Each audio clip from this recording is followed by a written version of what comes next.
राजीवजी तेव्हा पंतप्रधान नव्हते, तेव्हा he was a pilot. Okay. Air इंडियामध्ये ही वॉज अ पायलट. आणि सगळे पायलट्स तेव्हा सगळ्या एअरलाईनचे क्रू सगळा ताजमध्ये राहायचा. तेव्हा एअर इंडियाचा पण क्रू ताजमध्ये राहायचा. तेव्हा त्या क्रू आणि नेमकं असं झालं होतं त्या एका वेळेस जेव्हा मी काउंटरवर होते तेव्हा इतकी गर्दी झाली होती सगळे चेक-इनची. तेव्हा हा क्रू आला होता. त्या क्रूला सांगितलं जरा थांबा म्हणून तुम्ही. आणि त्या क्रूमध्ये राजीव गांधी होते. आणि आम्ही सगळ्यांनी बघितलं त्यांना. म्हटलं बापरे, इंदिरा गांधीजी तेव्हा होत्या ना. तेव्हा म्हटलं Rajiv Gandhi standing there, how can we make him wait, असं झालं होतं. तर त्यांनी बघितलं आमचं हे पॅनिक आमचं ते चाललं. आणि बाकीचे चेक-इन्स पण चालले. प्रत्येक माणूस स्वतःला म्हणजे ताजमध्ये येणार तो एका दर्जाचाच असतो. तर प्रत्येकाला असं असतं की सो व्हॉट, मी पण आलोय पहिलं तर मला तुम्ही घ्या, असं प्रत्येकाचंच असतं ना. तर त्यांनी ती आमची पाहिलं. आम्ही त्यांना म्हटलं प्लीज 1 मिनिट. तुम्हाला शांत, don't worry, I will stand there. गपचूप उभे होते ते तिकडे. किती वेळचे उभे होते ते. आणि काहीही शब्द नाही, काय नाही. शांतपणे ते उभे होते. मग ते आल्यावर आम्ही त्यांना म्हटलं I am sorry. No, this is your duty, you have to do your duty properly. तर तो एक खूप छान वाटतं. तेव्हा ते असे स्लिम आणि very very good looking. Very good looking. तेव्हा ते काही फिल्म स्टार सोबतचे आहेत किस्से? कारण त्यानंतर तुमची एंट्री झाली, पण आधी अर्थात तुमच्यासाठी ते फिल्म स्टार म्हणजे त्यावेळेला ते जसं आता तुम्ही राजीव गांधींबद्दल म्हणालात तसं की इंदिरा गांधींचे सुपुत्र आणि ती क्रेज. सो फिल्म स्टार विषयी ती क्रेज होती आणि त्यावेळेस असे काही किस्से आहेत? एकदा शर्मिलाजी आल्या होत्या, शर्मिला टॅगोर. ते कोणतरी सरताज खान म्हणून हॉटेलमध्ये आमच्या गेस्ट होते, त्यांना भेटायला आले होते. अच्छा. तर त्यांनी मला सांगितलं की सरताज खान, म्हटलं sir ma'am he is not in the room. त्यांची चावी इथे खाली काउंटरवर होती.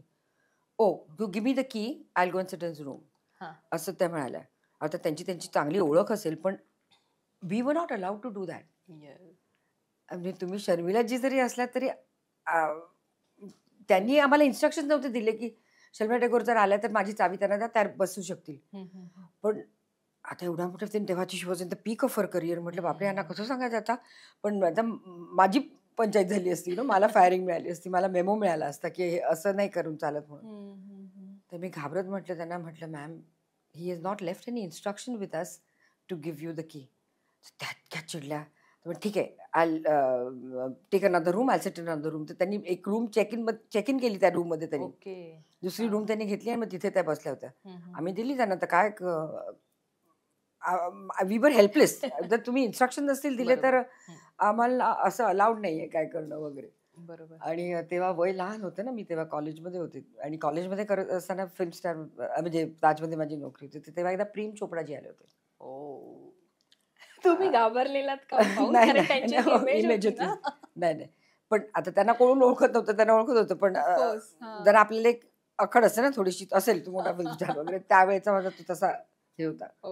तर त्यांनी कोणासाठी तरी निरोप ठेवला. तर मला काय I don't know what it was, की ती कुठेतरी रेस्टॉरंटमध्ये बसले तर बेनी कम्स टेल हिम वगैरे असं काहीतरी. आणि त्यांची सही नव्हती. म्हटलं सर युअर नेम. तर त्यांनी माझ्या असं बोलून बघितलं, प्रेम चोपडा करून. पण त्यांना ते असं लागलं असेल. मला पण त्याचं आता आठवलं की मला असं वाटतं मी काय मूर्खपणा केला. पण ते वय लहान होतं तेव्हा. आणि त्याला अजूनही मला ते असं आठवतं की मी असं कसं वागले मी तेव्हा.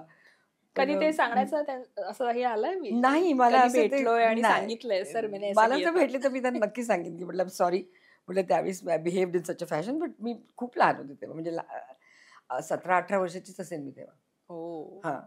मी कॉलेजमध्ये होते ना. कॉलेजमध्ये अर्धा दिवस कॉलेजमध्ये आणि अर्धा दिवस ताजमध्ये मी. एनिवे.